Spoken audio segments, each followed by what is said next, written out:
যদি নিজেকে ভালো রাখতে চান, সব ধরনের ওয়ারিডনেস থেকে ভালো রাখতে চান, তাহলে অবশ্যই নিজেকে ব্যস্ত রাখুন। হ্যালো এভরিওয়ান, আসসালামু আলাইকুম। সবাই কেমন আছেন? আলহামদুলিল্লাহ আমি ভালো আছি।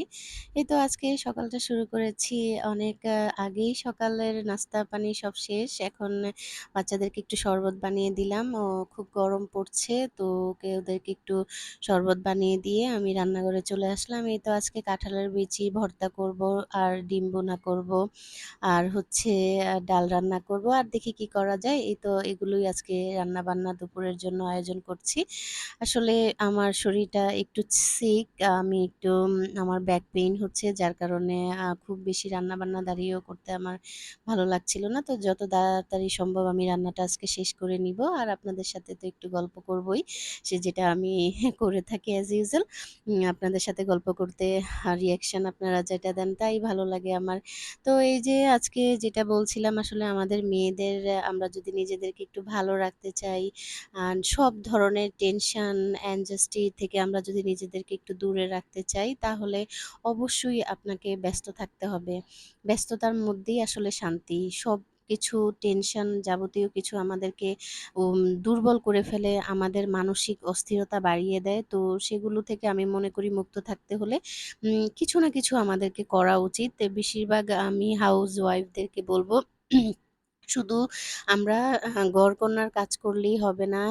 আর বাকিটা সময় এভাবে অবসর কাটিয়ে না দিয়ে আমরা যদি কিছু না কিছু করি, আমাদের যেটা করলে ফিন্যান্সিয়ালি আমরা একটু বেনিফিটেড হব, প্লাস আমার সময়টাও ভালো যাবে। তো বা আমি যেই কাজটা করলে আমি আনন্দ পাবো, সেই ধরনের একটা কাজ আমরা খুঁজে নিতে পারি। যেই কাজটা আমাকে স্যুট করবে সেই কাজটাই আমরা করব। আমি মনে করি এটা সব মেয়েদেরই করা উচিত। তাতে নিজের মন ভালো থাকবে, আর নিজেকেও সুস্থ রাখা যাবে। আর বাকি যেই আমাদের যত ধরনের প্রবলেমগুলো আমরা ফেস করি না কেন, সেগুলোকে খুব বড় করে আমরা না দেখি। সেগুলোকে জাস্ট আমাদেরকে একটু করতে হবে, এভয়েড করতে হবে। তাহলেই নিজেকে ভালো রাখা যাবে।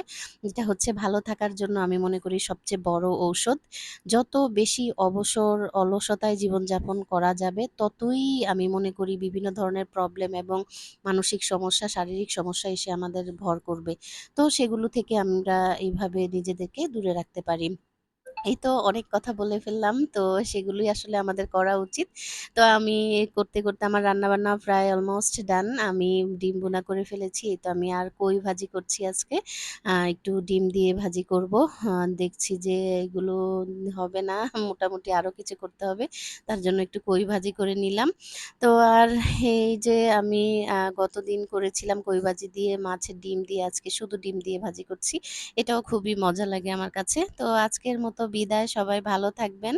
আর আমার ভিডিও যদি ভালো লাগে সবাই একটু ফলো করতে পারেন। আসসালামু আলাইকুম।